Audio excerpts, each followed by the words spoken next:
Tonight, Premier David Eby announced a $36 billion investment into hydro on Tuesday night at the Natural Resources Forum.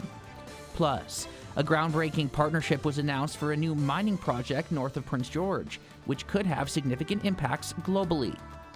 And funding is coming in for a new transitional housing facility here in Prince George, according to the city.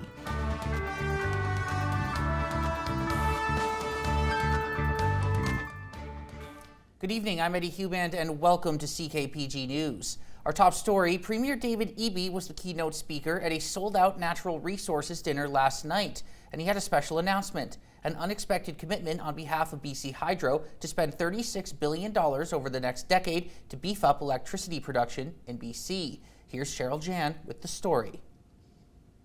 It was during the Natural Resources Forum dinner to a packed house that Premier David Eby revealed what BC Hydro has up its sleeve for the next 10 years, a $36 billion 10-year capital plan. It's a 50% increase over previous plans. It's an assurance to you that you will have access to clean, stable, affordable electricity to decarbonize your operations and to build jobs in British Columbia. These new construction projects are projected to create between 10,500 to 12,500 jobs on average annually. Currently, BC Hydro is putting the finishing touches on its mega project, Site C. That is a $16 billion project. What's proposed over the next 10 years is $36 billion as part of a new capital plan that will add several $billion to its previous plan. We are forecasting the growth in different uses of electricity and have a plan to meet the load over time. Fortunately, the vehicle stock doesn't turn over right away. It takes time to transition the vehicle stock, and we think our plan is calibrated to meet that schedule. And BC Hydro is the first to acknowledge it cannot meet the growing demand for electricity alone and has issued a 300 megawatt call for power. We work in partnership with First Nations, with independent power producers, with communities, with our suppliers, our contractors, and the like. It's a team effort to build out the power system. We very much rely on those relationships. With the announcement of additional funds for BC Hydro's 10-year capital plan, there will be some intriguing projects that get underway as early as this year. Another great example is the twinning of the 500,000 volt transmission line between Prince George and Terrace, and we're just at the front end of that project. We're looking to do that with a joint ownership model with First Nations, which is quite a departure. So I think one of the biggest, potentially largest economic reconciliation project in the country. Also, government has announced that it and BC Hydro are implementing a new streamlined one-window approval process for permits. Cheryl Jan, CKPG News. Official opposition leader Kevin Falcon also made a pair of commitments on day one of the Natural Resources Forum, saying they will create jobs and hike paychecks. Here's what Falcon had to say. First is that we're going to take the Forest Ministry and the staff in Victoria and relocate it holus bolus right here to downtown Prince George, because we want to make sure that people that are making decisions that affect the land base come from communities in which are impacted by those decisions that affect the land base. And the second thing that we said, that I'm very, very excited about and proud of, and I want to thank Michael Lee, who worked really closely with me on this, is the Indigenous Loan Guarantee Program that we announced. A program that would provide loan guarantees for First Nations so that they could come forward and be genuine equity partners in natural resource projects and non-natural resource projects. Today, day two of the forum, a groundbreaking partnership was announced for a new mining project north of Prince George, and the project could be a major player on the global stage. Adam Burles has the story. A new mining project in northern BC is in the works as the McLeod Lake Indian Band and Defence Metals Corp announced their partnership for the Wichita Project, a rare earth elements project east of Bear Lake. The band purchased an equity stake in Defence Metals, and Chief Harley Chingy is looking forward to the opportunities that the project can provide. It solidifies the project in terms of our participation in the environmental assessment as well as the economic opportunities that are going to be coming. flowing from that. So I think the opportunity is going to be good for the nation. Rare earth elements are used in components of many devices such as smartphones, computers, TVs, and the batteries of hybrid and electric cars. This project could end up annually producing as much as 10% of global production of rare earth elements. It's really important and instrumental in all of our day-to-day lives and devices, so this is important. It represents 10% of global production, and I think we really have to take heed of that and protect it. Minister of Energy, Mines and Low Carbon Innovation Josie Osborne was present for the announcement, and she believes that this could set a trend for other projects. This really sets a tone, I think, and an example for what we're all striving for in developing the mineral exploration and mining industry here in BC. The project has been years in the making, but there is still a long way to go before a mine can open. We're due to finish pre-feasibility in April. We'll publish a report hopefully by June, and then we'll work into feasibility over the next year to a bankable feasibility study. Defense Metals is hoping that once a report is released in June, that permitting will come soon after. We anxiously anticipate that report coming out in June, and we're hoping that helps us in the permitting process and will cut down on times. The precedent that has now been set by McLeod Lake and Defense Metals is something that the minister hopes to see more of. To see a company and a First Nation proactively work together to set out the terms of their agreement and how they're going to work together before they've even applied for an environmental assessment or gone into the development process and permitting stages is really important, and it's exactly what we hope to see and I know we'll see more of in the future. Adam Burles, CKPG News. More announcements from what's been a very busy Natural Resources Forum thus far. This one came this morning regarding new resource sector jobs, but Northern BC will be getting very little from the project. Adam Burles once again has more. New funding for resource sector jobs was announced by Jobs Minister Brenda Bailey on Wednesday at the Natural Resources Forum, but Northern BC was mainly absent from any new funding. The government is contributing as much as $8.6 million through the BC Manufacturing Jobs Fund to fund 8 new capital projects, and the minister said that this will help make sure that industries like forestry remain viable. These are the type of long-term jobs that support communities in the growing number of families who live there.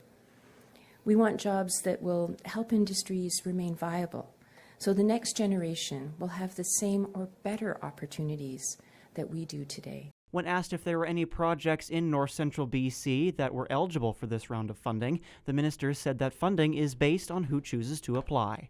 The Manufacturing Jobs Fund is available for folks throughout British Columbia, and it's based on who decides to apply. And I can tell you there are many applicants from the north. Coast Simshane Resources was the only northern project announced today. They are a forestry company in Prince Rupert who will be receiving $970,000. Other northern capital projects have received funding previously. We have funded Monster Industries, who are actually building kilns, and kilns are a very important part of the ecosystem and provide drying functionality. So that's in Terrace and the North Coast.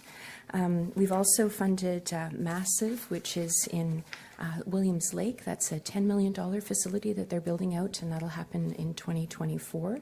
Conifex Mackenzie Forest Products has received funding. Bailey also mentioned that other northern projects are in the hopper and that funding is available for the north. Adam Burles, CKPG News. Kathy McKay, the Prince George Chamber of Commerce president, is one of only 6 women across the province this year to receive an award celebrating powerful business leaders. The Business in Vancouver Awards program has been recognizing successful businesswomen for the last 25 years who have helped move our communities forward. And McKay's contributions with both the Chamber of Commerce as well as her company EDI, Environmental Dynamics, has made a large impact on our local economy. With both EDI and the Chamber of Commerce, McKay says she hopes to continue to grow the economy, and diversification will be incredibly important for that. It's an exciting time. I think it's been a great business environment in Prince George. I think there's a lot of examples of successful companies that have started here. And I think that the future is so bright for even further diversification. We have the Natural Resources Forum happening this week, and we will see discussions on electrification, of which Prince George is central to, critical minerals, the port, everything comes through Prince George. And we have an important and valuable contribution to make here from this region in Prince George. A large dump of snow in southern BC has knocked out power, delayed flights, prompted crashes, and delighted children. A snowfall warning for southern BC remains, including Metro Vancouver and the Fraser Valley, and from Quesnel to Creston, although that was expected to be ending by tonight. Emergency Health Services BC says ambulances are responding to incidents across the province and is working to minimize impacts on patients. While school was out today in the Fraser Valley, Metro Vancouver, and parts of the island, so was power. But Hydro says only about 10,000 customers don't have lights currently. There have been some cancellations at YVR as well, and officials say passengers should check the flight status before heading out to the airports. The city of Prince George is making a major move in its continuing fight against homelessness, and it's investing close to $500,000 into a new shelter. Tommy Osborne caught up with Mayor Simon Yu about what we can expect. The city of Prince George announced a $468,000 investment into a new transitional housing facility located just outside the entrance to Moccasin Flats. The 44-unit shelter will be able to hold 88 people and will be located in between 3rd and 4th Avenue on London Street. And Mayor Simon Yu is excited to bring such a significant move to address a huge issue. Whether the numbers is enough or not, we will see, because as we all know, the number is dynamic, and hopefully it's enough. And with the number that we're going to be going into the building these transitional housing, it is more number than the Moccasin Flat, the people right now using Moccasin Flat. Mayor Yu explained the units will have access to drinking water, bathrooms, food services, and of course, a room to stay. Beyond the 44 rooms, there will also be space for additional trailers. Given that it's transitional housing, this facility is expected to be more than just a shelter to stay for a night, as transitional housing units typically serve as a space for people trying to get out of homelessness. This year, hopefully we will, as a city, we can end encampment altogether. There is still work to be done, as announcing the funding is just the first step. City Council will also need to apply for permits and enter an agreement with BC Housing for use of the subject property. But despite this, Mayor Yu is optimistic work will begin quickly. Realistically, the work will be immediately when the ground thaws out and infrastructure put in place. And because these are modular units, so the installation with the fans, it should happen within a month. So I expect this summer before the onset of next winter for sure. If the project really does move that fast, it would mark a significant step in addressing a growing homelessness crisis. Tommy Osborne, CKPG News.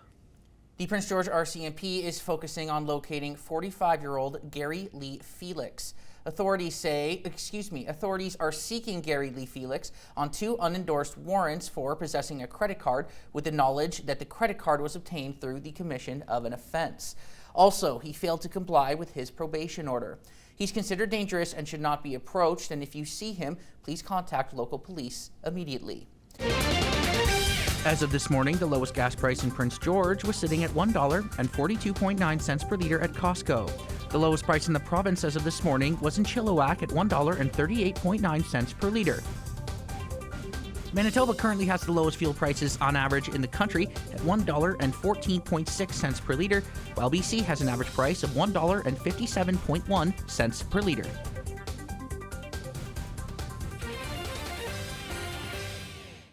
CKPG Sports is delivered by Domino's. Feed your team tonight with a delicious mix-and-match combo. Chicken, pizza, pasta, or dessert for just $8.99 per item. The Prince George Spruce Kings head into their AllStar break this week, and they'll look to use the extra time to clean some things up while also doing some team bonding. Defenseman Kai Greaves, meanwhile, will get a little less time with the team as he's off to Penticton Friday to represent Prince George at the 2024 BCHL All-Star Weekend. And the 20-year-old is certainly looking forward to the festivities planned for the big weekend. Yeah, it's going to be fun. A great opportunity for me to represent our organization in Penticton this weekend. I think it's going to be really fun and exciting event that the league puts on. And I think playing hockey outdoors is like the purest form of hockey you can really play. So I played a lot of outdoor pond hockey, backyard rinks and such back in Ontario in my childhood, so I'm excited for it. It's going to be a lot of fun. And another player who is impressed this year with the Kings is first-year forward Scogan Sherratt. But his hockey journey is a little bit different than others, growing up in one of the warmest places in the United States. Anthony Correa had a chance to catch up with the man from the Sunshine State. From Lithia, Florida, Again, scores! Scogan Sherratt ties the game to Prince George, BC. Sherratt in, shooting, scores! What a move by Scogan Sherratt, and the Spruce Kings cut the lead to 1. Scogan Sherratt is making his impact with the Spruce Kings this year. Everyone would think hockey in Florida is, not a big deal, but actually in the Tampa area especially, it's actually huge. I would say most of my friends play hockey now, so it's actually a lot bigger than some people think down there. Now, like Scogan mentioned, many people think of the Sunshine State for other sports that don't involve ice and cold. But the 18-year-old knows hockey is alive and well in Florida, and it actually inspired him to play the sport. I went to a Lightning game when I was young. I saw Marty Brodeur play the Devils, and I saw Stamkos there, and I just thought it was the coolest thing ever. So I wanted to skate, and I went to learn to skate, and I took off ever since then. Sherratt now finds himself in the BCHL, where he's had a successful rookie year so far. The forward has put up 18 points in 31 games this year, including a number of clutch goals, where he's used his speed and skill to find open space. He'll shoot and scores! Scogan Sherratt wins it! Similar to his favorite player, who he likes to model his game after. I'd like to compare myself to like Braden Point. He's my favorite NHL player. I would class myself more of a skill guy. Some people say I'm not. I think I am, but hopefully I am. But yeah, I like to skate fast and get low. Drive in. Look for other plays and use my size to my advantage, because it is an advantage being smaller sometimes. So yeah. And he knows the Spruce Kings have had a big part in his hockey career as he prepares to go to the NCAA scene, more specifically Michigan Tech. This team has probably been the best thing for me. Just the habits we have to do, the daily come to the rink, the grind every single day. I think it's honestly the best thing for me. The development I think I'm getting here is wonderful as well, so I think it's great. With 23 games left this year, number 9 in red and blue will be looking to close out the year strong and help the Spruce Kings climb up the Interior Conference standings. Anthony Correa, CKPG News. The TSX is down 253 points to close at 20,695. The Dow Jones is down 94 points to close at 37,267. And Canfor went down 60 cents to close at $17.74. Clear conditions in the Prince George area today. Plenty of sunshine to be had. A bit of a break from the snowfall earlier in the week. But after this break, we are expecting some more snowfall to come back into the area. And with that, some more cloud coverage as well. Starting overnight tonight, building up throughout the day tomorrow. And then after that, that chance of snowfall strengthening. So speaking of, here's our futurecast. So over the next 48 hours, early Thursday, again, that cloud is expected to really strengthen by Friday. That's chance of snowfall also starting to strengthen with that. And by the time Saturday, Sunday hits, we have a very good chance of some flurries returning to the Prince George area. So break from the snowfall for now with that sunshine we had today, but it is expected to begin shifting later on in the week. Highs tomorrow across BC, Prince Rupert with a high of -1, Terrace a little bit cooler at -9, Fort St. John high tomorrow of -23. So definitely going to notice that chill in the air. Prince George, our daytime high tomorrow around -18. Again, noticing a bit of a shift in temperature there. Kamloops highs -8. Vancouver still above 0 at about 3 degrees for tomorrow. Across the rest of the broadcast region tomorrow, Mackenzie's daytime high around -16. Seeing a mix of sun and cloud there in the forecast for tomorrow. Fort St. James around -15. PG, as mentioned, around -18. Vanderhoof quite similar. Burns Lake a little bit warmer at about -15. Across the rest of the country tomorrow, Whitehorse with a high of -20. Yellowknife, pretty similar conditions, seeing some sunshine in the Edmonton area. Regina and Winnipeg starting to cloud over. Winnipeg with a pretty strong chance of some flurries beginning. Toronto expecting some snowfall, some wet flurries tomorrow. Montreal still relatively clear, but a little bit cooler as well with a high of -7. Looking ahead, chance of flurries building in with that increasing cloud coverage. So late Thursday evening into Friday, a lot of areas throughout BC starting to see that chance of flurries return compared to what we had earlier this week. Here's our extended forecast. So for Burns Lake this evening, quite cold, getting down to around -30 as mentioned. With that wind chill though, risk of frostbite, and it is going to feel quite cool. Tomorrow though, mix of sun and cloud, a high of -15, still quite cool in the evening, not quite as intense, warming up a little bit for Friday, but with that, a chance of snowfall. Mackenzie area tonight also dipping down to around -20. Wind chill, of course, feeling a little bit cooler than that. Thursday, still quite cool with a daytime high of -16. Mix of sun and cloud, increasing cloudiness, bringing in that chance of flurries for Friday, strengthening throughout the weekend in the Mackenzie area. McBride area tonight dipping down to around -26 overnight. Tomorrow's daytime high -14. Friday warming up but clouding over with a chance of flurries for Quesnel. A pretty similar story, getting down to -26 this evening. Tomorrow's daytime high with a mix of sun and cloud is around -17. Overnight -19. Friday, a little bit warmer, but a chance for another few centimeters of snowfall to come through the area. Prince George, pretty similar situation. Tomorrow, looking at a high of around -18 with a mix of sun and cloud. Friday, very strong chance of some flurries blowing through the area, bringing another, possibly 3 to 5 centimeters. Warming up a little bit, though, especially over the weekend. So Saturday's high, -4, good chance of some snowfall. Similar story on Sunday. CKPG Sports is delivered by Domino's.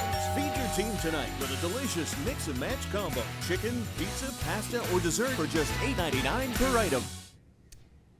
Anthony Correa joins us now for a little hockey talk. The Prince George Spruce Kings heading into an important stretch of their season. But before we get there, Mr. Correa, I just want to touch on this quickly. How about the Toronto Raptors making a big trade today? I've been begging for this for like 2 years now. What are your thoughts quickly on the trade? I think it's awesome. I mean, you get so many assets for a player that's on an expiring deal. Obviously, you give away a little bit of a fan favorite in Pascal Siakam. #SpicyP, but, it's a move that had to be done. And, for Raptors fans, it looks like going forward, something to look positive for. You see the logo right there. I see the logo popping up behind us now. It's a great trade. Picking up 3 first-round picks. Bruce Brown, who's a quality role player. So, finally. Thank you, Masai Ujiri. Yes, thank you, Masai. We've been asking for this. All right, let's get to some hockey talk. You like the way the Spruce Kings have been playing recently? Yeah, so I have liked the way they've been playing. You have to go back quite a bit to break the streak. But, they've been going win-loss for the last 10, 15 games or so. And, that may not seem like a positive, but it is because they're winning games. And, with wins comes the locker room change. I was at practice today and it seemed light and fun, going into the AllStar break. Guys were, joking with each other, which is always good, get some momentum going. And, slowly trying to break down that lead in the interior conference. But yeah, like you mentioned, I like the way they're playing, and hopefully they can continue on. They've got a couple weeks now, only a week before Salmon Arm comes to town, so we'll see how they handle that. It's kind of like you and me, Anthony. When we like to joke around, back and forth, right? It just builds that momentum going. Where do we stand right now with just 23 games left in the season? Can we take a look at sort of what this? I'm sure we can. Yeah, I'm sure we can throw it up. So yes, they're currently in 8th place in the interior conference, like they've been all year, but. With those win-losses, they've closed the gap a little bit. They're only a point behind Merritt, only 2 points behind Cranbrook. And, 8th to 6th seed, that's a different opponent there.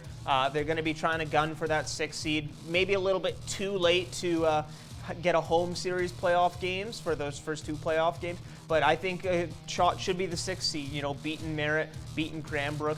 I know at the beginning of February, Cranbrook comes to town, and those will be some very important games for position-wise, standing-wise. So yeah, as you can see, Spruce Kings still the bottom there. Got 3 games in hand on Cranbrook, and it should be an exciting stretch down the, stretch.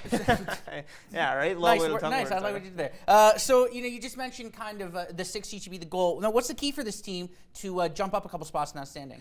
I would say stringing together wins, because I think that's an obvious one. You can't really go win-loss for the rest of the year. But, again, consistency, keeping that 60-minute game plan in order, not falling apart. You know, you saw it at Trail. They played great in the first period, outplayed their opponents, and then it fell apart in the second and the third. Or Chilliwack, they got outplayed the first 2 periods and then stormed back for another heroic comeback in overtime. So, you know, it's just working on keeping that consistent game plan. They got some new goaltending in Charlie Zolan, who's been okay. You know, Ryan Sanborn, the backup, it seems like his confidence has peaked a little bit now. So, gotten some building up some confidence in wins and saves there. And, you know, maybe some players returning from injury, too. It's just been kind of not a disastrous season for the Spruce Kings, but it seems like everything is slowly starting to piece together down the stretch. And who knows what this team can do in the playoffs. Hopefully they can gun for that 6th seed and get an easier matchup. We'll see how things go. And it's time for CKP3. Anthony Correa, what do you have for us tonight? So nothing really impressed me from last night's sports action, so I decided to go a different route. And we've done this before, a Wacky Wednesday. So I don't know if you've seen any of these sports at a Hugh Band, but they're the wackiest sports I could find in tonight's CKP3.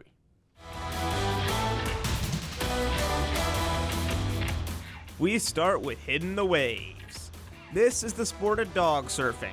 It's not necessarily an organized sport, but it's a yearly competition, and it definitely takes some sort of training. Plus, look at this dude with the mohawk and sunnies. That's a certified winner if I've ever seen one. Hang loose. Next, it's turning a chore into some fun.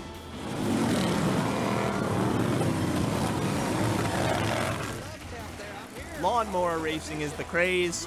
Doing it in the icy conditions is wild. Go back to grass, gentlemen.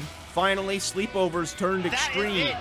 In Carvalho. Carvalho with the headshot. Holy cow, look at this young man just hitting him with the 3. What I'm liking from Turbo is he's cutting off Simon from jumping around like that. A headshot. What a lead. Yes, pillow fight championships are a thing, and they throw haymakers out there. This is broadcasted on everyone's favorite channel, ESPN 8, The Ocho, and it caps this Wacky Wednesday edition of tonight's CKP3.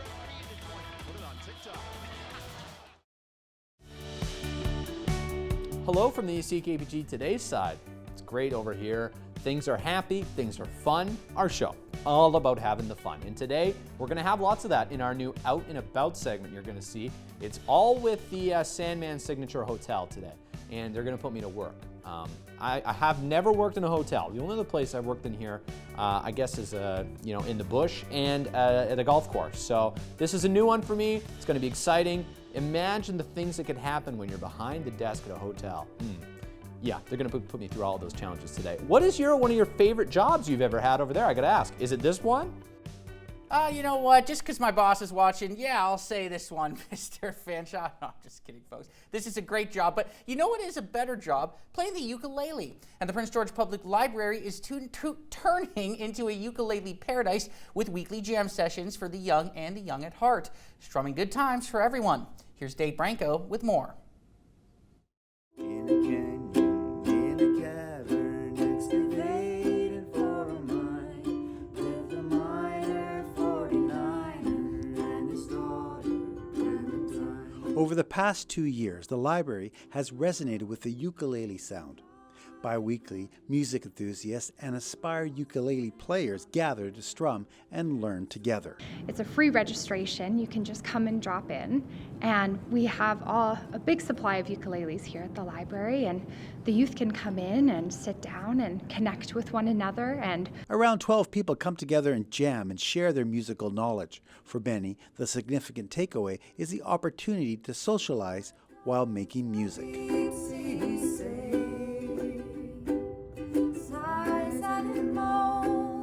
It is small, which is really nice for some people, harder for other people. There are also different sizes of the ukulele. This is kind of the size we have here at the library, but there's various sizes of ukulele. So if someone came and was interested in getting a ukulele, they could get a smaller one or a bigger one that suited their hands. But I mean, as we were talking about, the nice thing about the ukulele, it's very portable, it's very light. The sound of the ukulele may strike a chord with many people. While some people may not appreciate its sound, other people appreciate its fun sound. There's certainly controversial instruments that way. I mean, I play accordion and banjo, and there's lots of jokes about both of those. I mean, every instrument has its fans and people who don't like it, but I don't think it's going to hurt you. If you enjoy its distinct sound and are willing to explore various music styles, simply follow the melody to the library and join the complimentary jam session. Dave Branco, CKPG News. Mr. Branco, you need a little practice on that ukulele, but I support you. That's all for tonight, folks. Thanks for joining us as always. Your last look tonight is Treetops in the Cutbanks, and to play us out, here's Dave Branco on the uke. Just kidding. No one wants to hear that. Have a great night, everyone. We'll see you tomorrow.